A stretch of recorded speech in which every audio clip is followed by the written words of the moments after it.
stop. Yes. Hold on. Can someone get the guy on heroin out? That is good. That is good.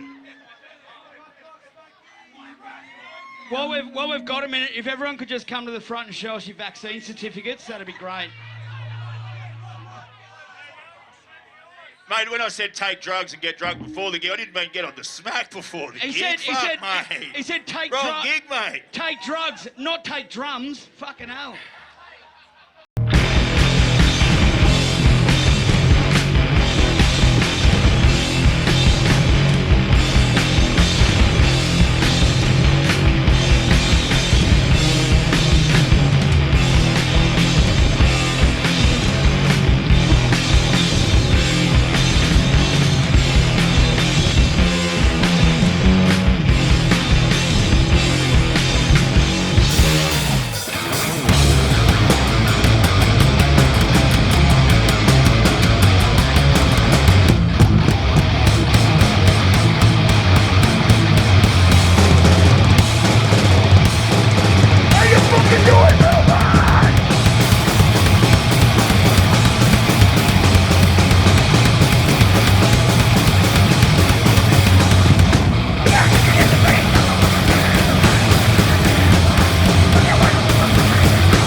welcome to the Riff Crew. I'm your host, Steve Mitchell, back for another big episode here with the Riff Crew. And joining me, not surprisingly, is Skull. How you doing, mate?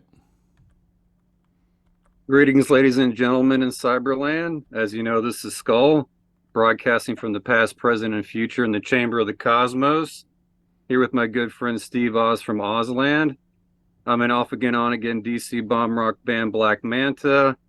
Been in the scene for 35 years, know people from all over the scene. Also, I worked at the Smithsonian for 20 years and have incorporated my love and passion for history with my love and passion for music. So, as usual, really excited to be here. And we have a special guest with us today, Matt Young, the lead singer of King Parrot. How you doing, Matt? Hey, man. How you going? Thanks for having me. Of course. It's really cool to talk to you because I know that you'll be coming here soon. If you want to give us a little breakdown about the tour, what's going on with the tour, where you're touring at exactly, and what's going on in the whole DC area. Well, now you're testing me with the dates and stuff, but yeah, we're definitely coming over for a tour. We leave. We'll be there on Thursday. Got a couple of days of getting settled, getting over the jet lag, and doing a bit of pre-production stuff. And then I think the first show's next Saturday on the 26th in New Orleans. So we kick off there, and we've got a whole swag of shows, a bunch of headliners. We play a few with Weed Eater. I know we're coming to DC. But Black Cat. Yeah, right. You might have a better. Because I'm on my phone right now. I can't. I can't look at the dates. But yeah, you might have a better idea of when those are. When that DC date is. Are we playing with Weed Eater in DC, or are we playing on our? Yeah. Weed Eater at the Black Cat. Yeah, awesome. Yeah, so we were doing a whole bunch of shows with Weed Eater, which is going to be great. They're old friends of ours. We toured with them back in 2015, I think. We did Europe with them, and then we came over to the States and we did a full US run. But I don't think we've actually ever played in DC. We've done a lot of tours in America, but we don't think we've actually played in DC before. So I'm really looking forward to doing that. So that'll be great. And then, we go on and we play at RPM Festival, which is up in Massachusetts. And then we play at Full Terror Assault as well in Illinois.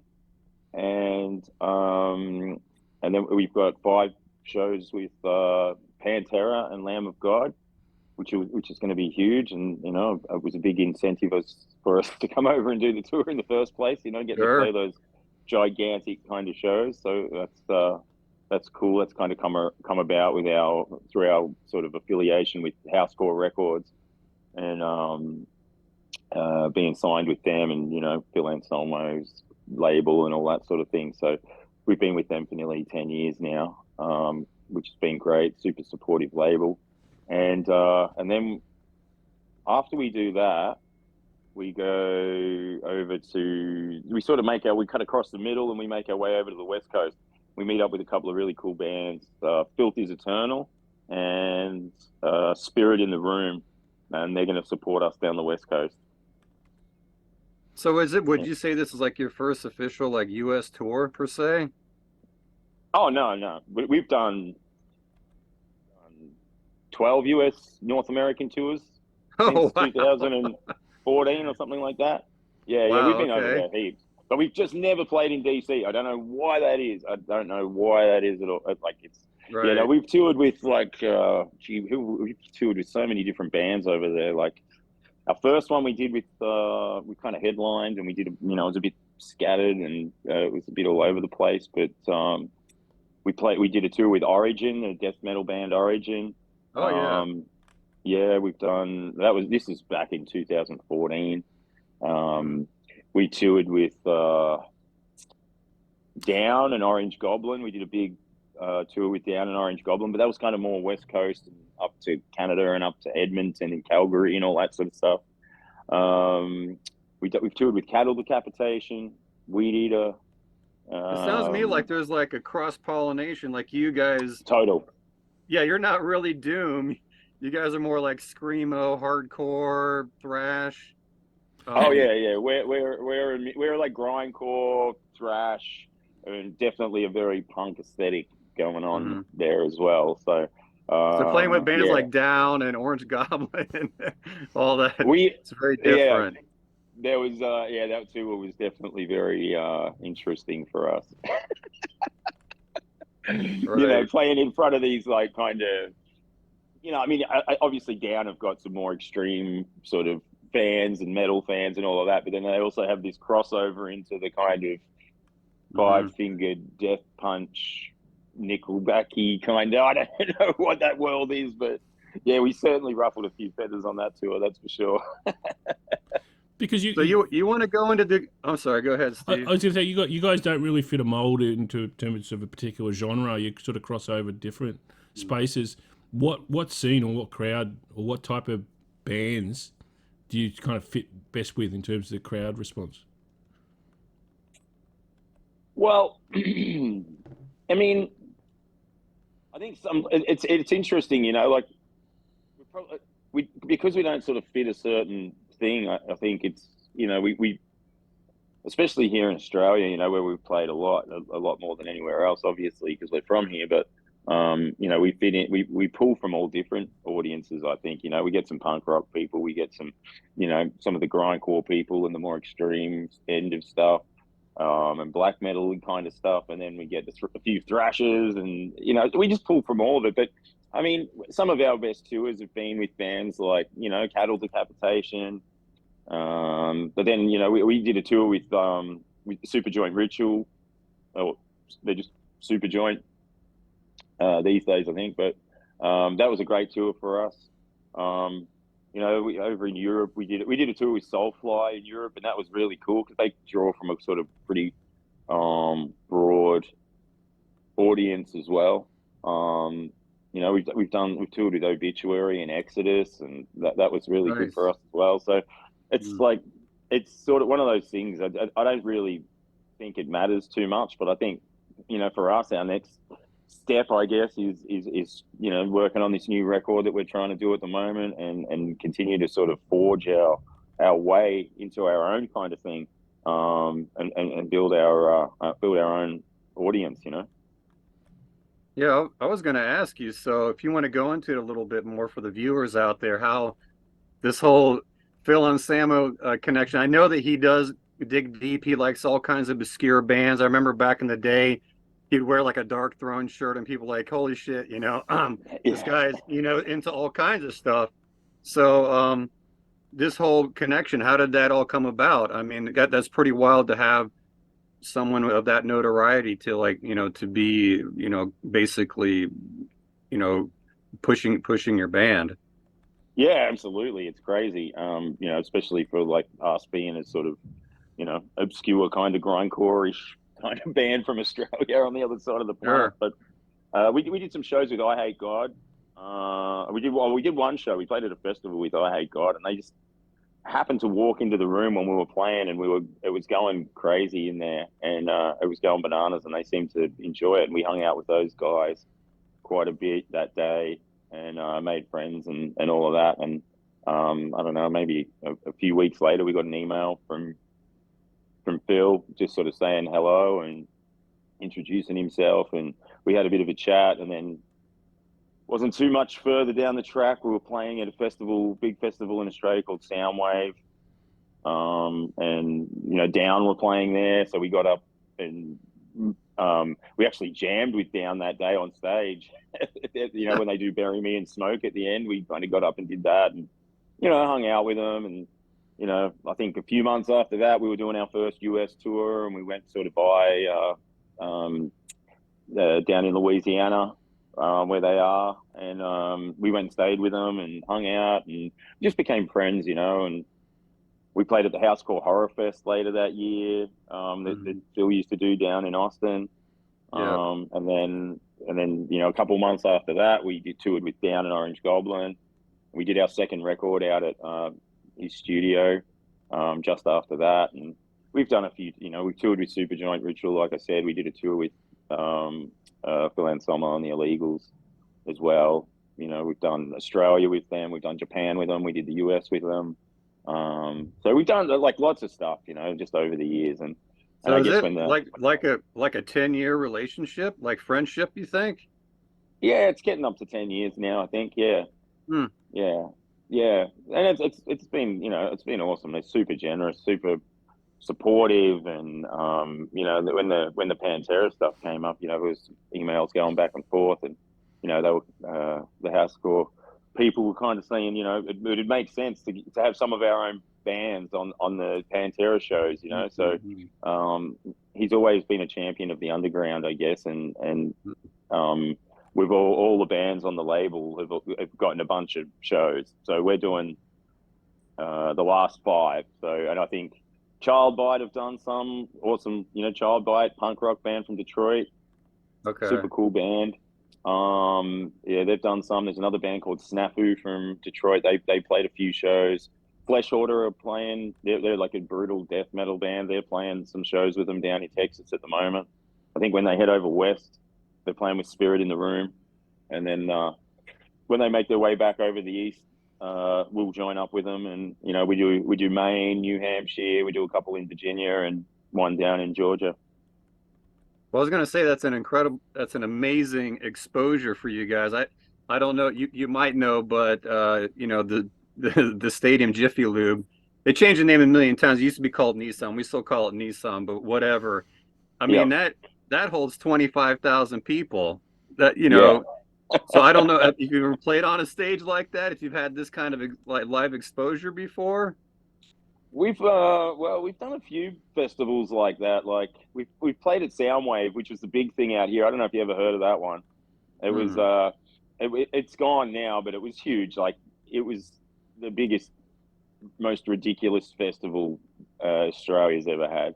It had stuff, Metallica and all that sort of stuff. Headline Iron Maiden played it one year and all that stuff. Awesome. And they would put on like 100 bands, and it was just an absolute clusterfuck of bands. It was crazy, but it was awesome as well. So we did that a couple of years.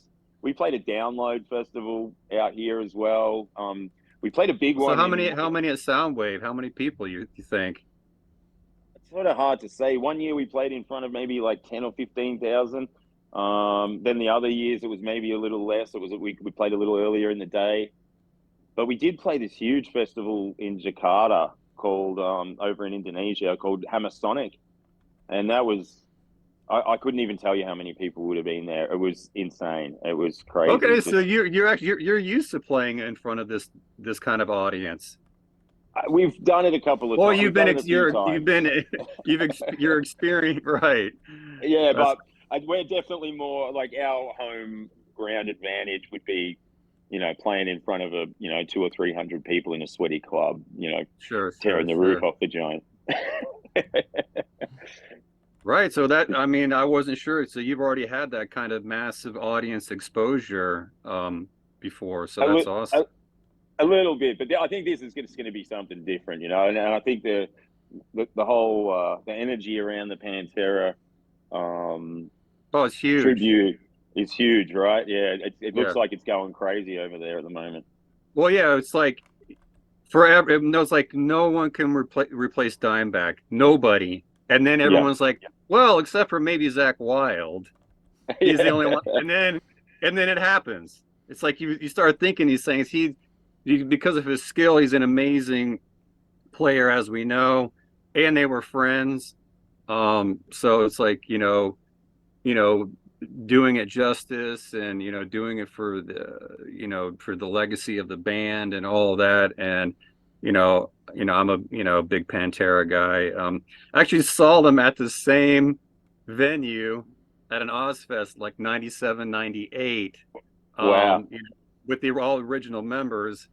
And so if I run into Phil, I'll tell him the whole story. But you just say like, hey, I would talk to a guy and he said that when you played here, the fucking audience tore up the lawn and was throwing sod at each other. It was a fucking madhouse. But anyway, the current, members of the band with Charlie Benante, monster drummer, and Zach on guitar. It's like, if it was going to happen, you have some of the best people out there to be able to pull it off. Right, absolutely. And look, I think that they, the strategic way they've done it, going to South America first and then Europe and building it up. I think there's definitely some serious strategy behind that. But it seems like now they're kind of getting that chemistry together as a band, they're playing in the US and they're really on fire, which is cool to see. It's I'm really happy for them to be doing it, and that we get to be some small part of it, is incredible for us. Like I was 14 years old, I think, when Far Beyond Driven came out, and they played at a venue here in Melbourne called Festival Hall. And I can say without doubt, that show specifically, it changed the course of my entire life. Like it totally changed my life. It was incredible, just at that time. The I'm Broken video was on the television, like on the actual television, and it was huge. It was huge, and there was a lot of young headbangers and people into that sort of music that, it really influenced us a lot. Well, I was going to ask you about that. If you like your vocal style, do you have any, like, who's your inspirations as far as like vocal style goes? Well, like, there's all the main ones, obviously. Like growing up, you're listening to bands like Metallica and Pantera and Sepultura and Slayer and all of that sort of stuff, So I think I definitely take, it'd be silly to say that you don't take influence from those kind of guys, but I think just listening to, more obscure and extreme bands, there's a lot of, like I listen to a lot of different underground music from all over the place, and including, a bunch of Australian bands that probably didn't get as much exposure internationally as what they probably could have if they were around now.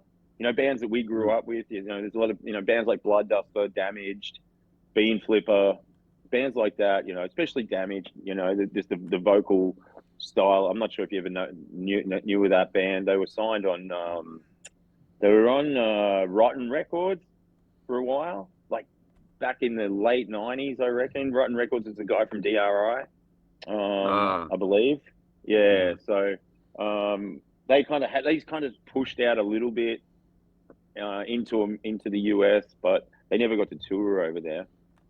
So those bands were big here in Australia, and that was a big influence on me growing up. And then even like more extreme kind of stuff like Sadistic Execution, and just the intensity and the insanity and the delivery. That's sort of what we go for with King Parrot.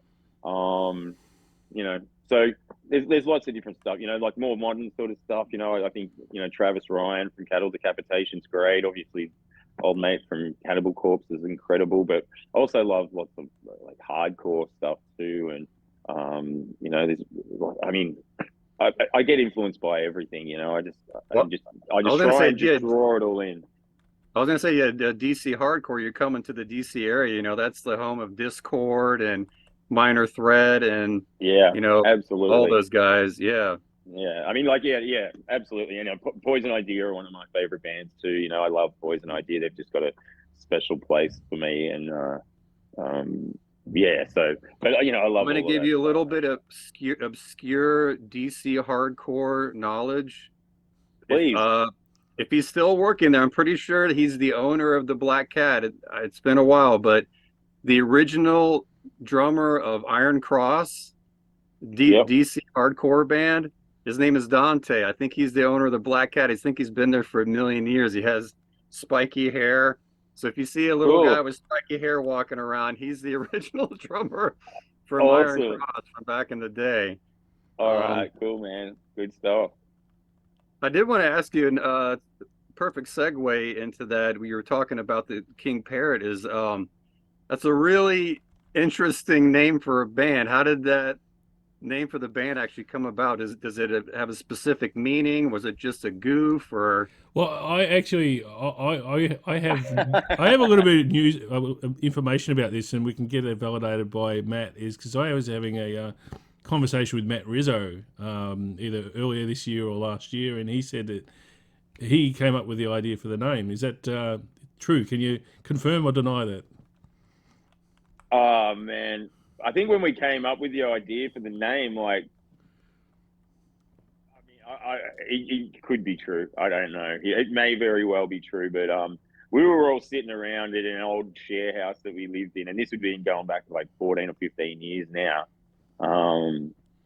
And I think we were watching the movie Chopper. That's what I think.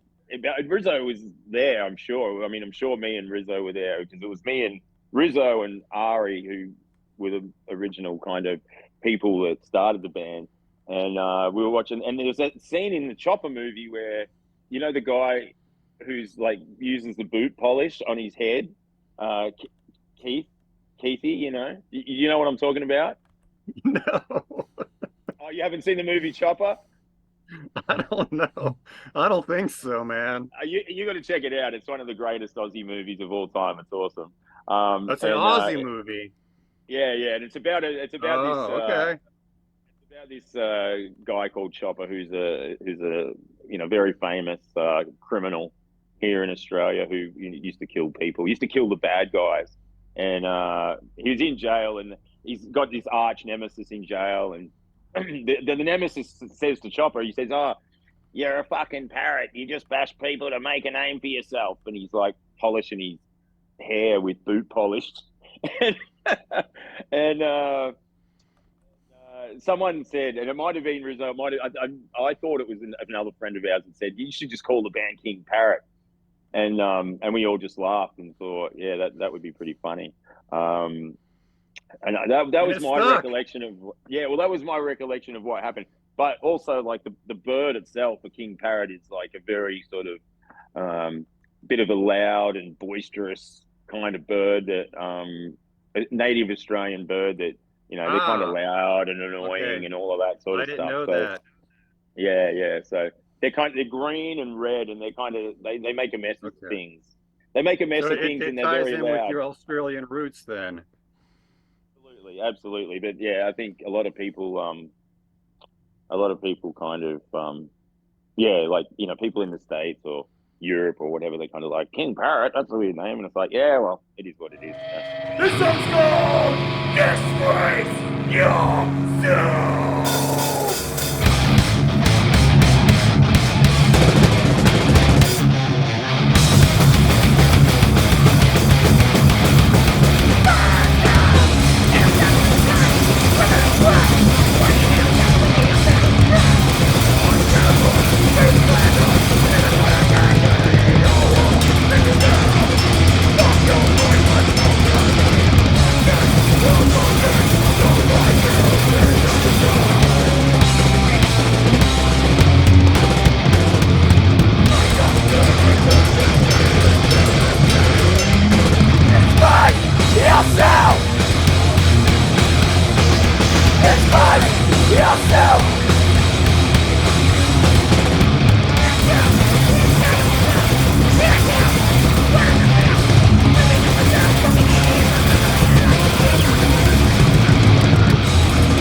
Disgrace yourself. Despise yourself. Despise yourself. Despise yourself. Despise yourself. Thank you very much, Malcolm. We appreciate you.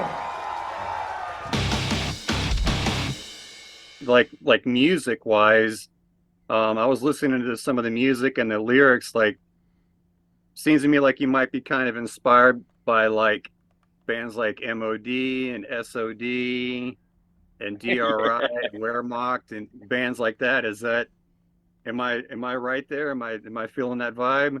Oh yeah, absolutely. Like we're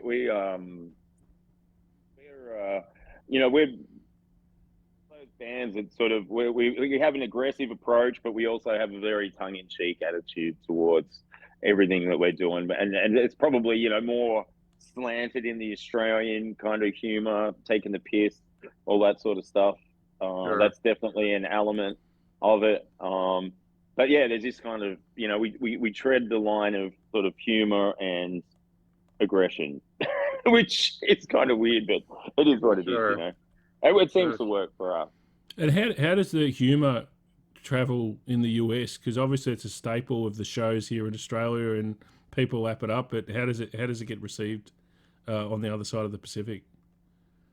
Yeah, it's pretty good over there. Like, you know, definitely in the US and Canada, it's always kind of gone well for us. I think it's more when you go to places like Germany, where they don't get it, you know, and like they don't get the sense of humor and stuff.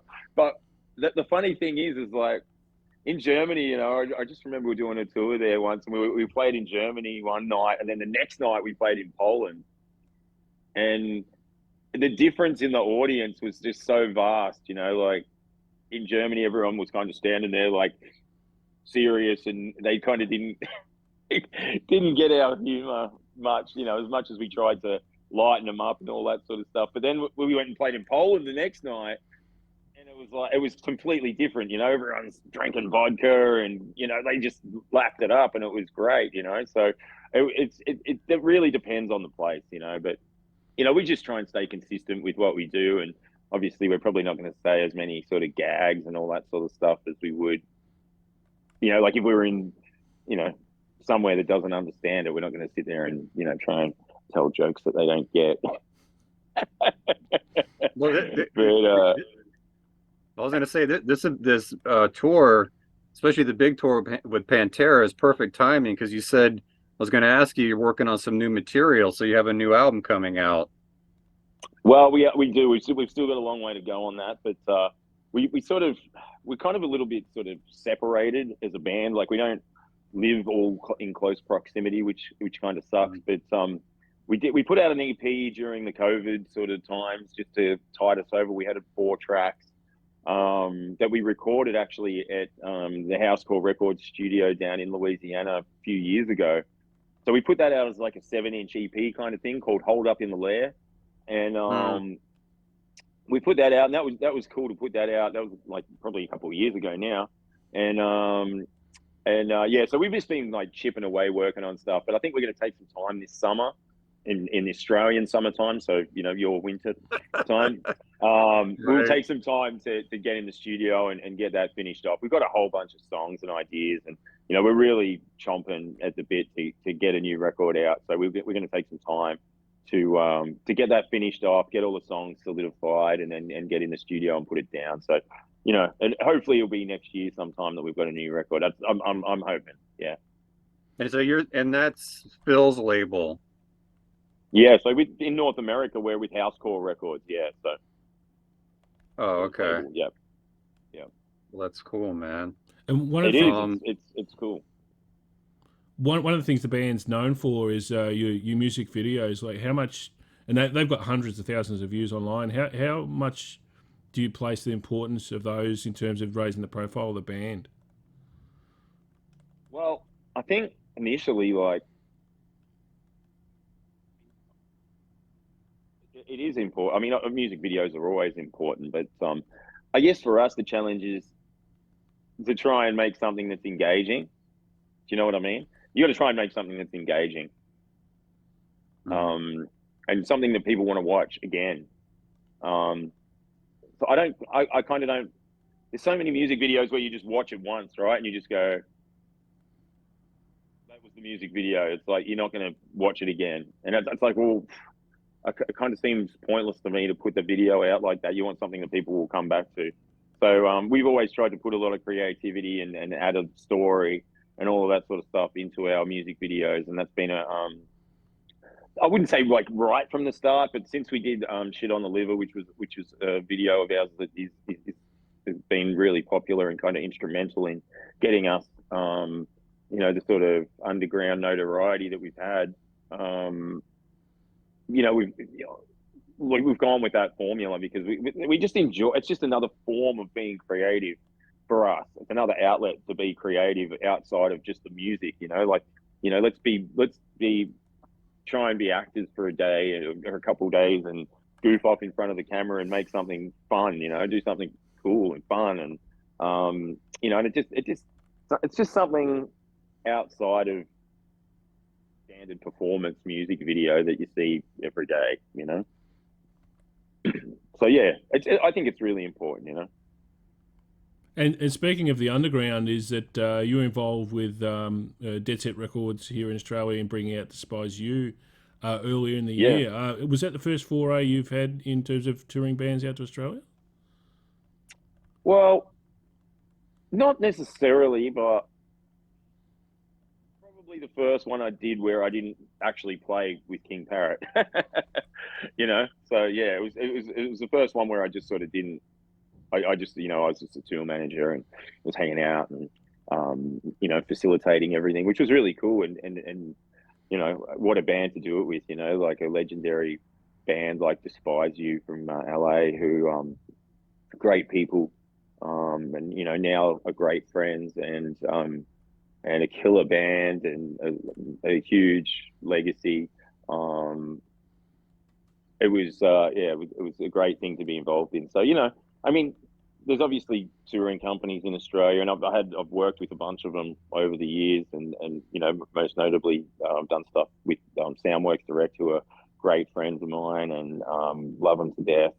And they just kill it. They do so much cool stuff all the time. It's just something that sort of goes hand in hand with playing, right? You got to make it all work. You build those networks and the relationships, and you just go for it, So when the time's right and everything aligns, you get to do these cool tours and just keep the ball rolling. Cool. And of course, you weren't always in the, I guess, extreme metal genre in terms of playing, because I think your first band was Pillow. Was that your first band? Correct. Years ago, yeah, that was like a high school band, Yeah, which was definitely more like in your stoner area, and I believe you played with Don Fernando for a bit as well.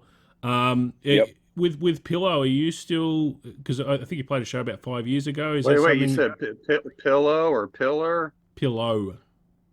Pillow. Okay. Sorry, there's the accent. You do a metal band called Pillow. Yeah, it was. Pillow was like, we started that band when we were like 13 or 14, so that's hence the stupid name. We haven't played for years. No, I can't see us ever playing again. But we did one record and we got that out, and it's a cool record, but it's up there on all the streaming platforms. And all that I have to check out Choppa and Pillow. Yeah. Pillow sounds a little bit more like, I would say Pillow sounds a bit like Clutch. That's our comparison. It probably ventures into wackier territory than Clutch, but generally speaking, Clutch was a big influence on Pillow. Yeah, they're also from here. I know John Paul, and I know Steve's a massive Clutch fan. Oh yeah, you wanted to join Black Manta one time, but that's a long story. Wow. But yeah, so I have some homework. I have some homework here. I have Choppa, and Pillow. That's my homework. Yeah, But yeah. yeah, Well, we man, actually I'm really, Pillow actually supported Clutch when on the first time they came. The first time they came to Australia, the very first time they played at the Corner Hotel, we supported Clutch.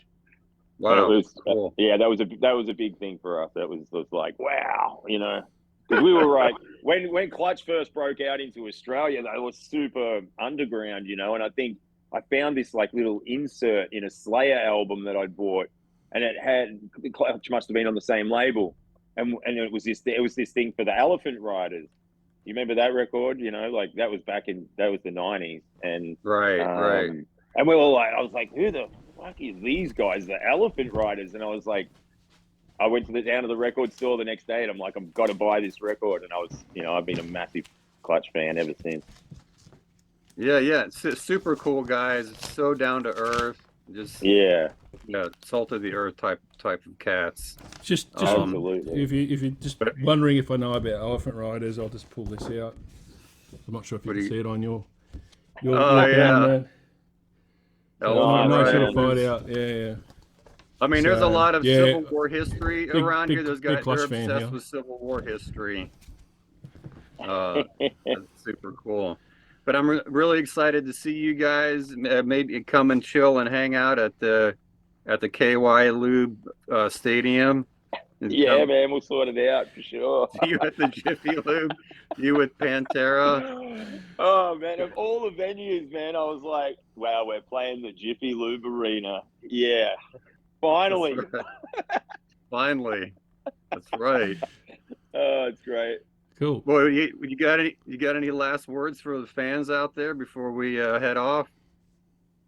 Yeah, I mean, I guess we've got all the dates and the ticket links and everything up on our website, which is just kingparrot.net. We'll be there this week.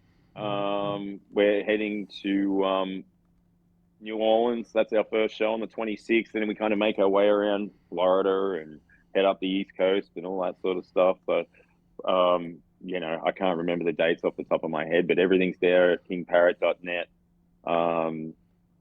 So yeah, we're just super excited. This is our first. Like, I think when we were overseas, we were in Japan when COVID started. Like when it kicked off, we were playing with Phil Anselmo and the Illegals in Japan. And we did 3 shows over there, and we were sitting there, and everyone wears masks and stuff in Japan anyway. And we kind of got this.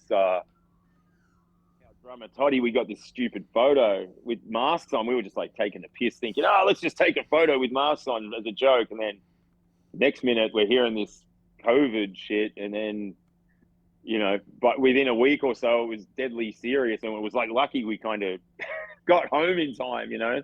And that was the last time we've played overseas. So this will be our first time back over there, over you know, outside of Australia. So super excited to get back to North America. We've got so many friends to catch up with, and so many great shows to look forward to as well. So yeah, it's going to be a great time, and new friends to meet as well, like yourself. Awesome, man. What, you got any last words to say, Steve? No, just good luck with the tour. I'm not sure when you get to relax, whether it's after the first show or when the tour finishes, or you know, whether there's any relaxation. There's no relaxation, man. We're doing 34 shows, 36 days, 2 days off, 15 in a row to kick off. We're going crazy over. I mean, we're just trying to make the most of it. You know, we just want to play in as many places as we can and as often as we can, and you know, it's a big thing to get over there for us. So we've got to make the most of it.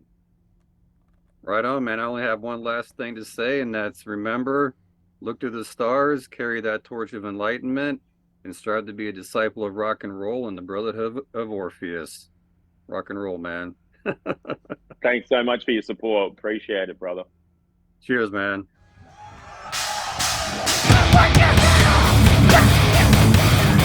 I'll put your head off.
First time we've ever played that song live.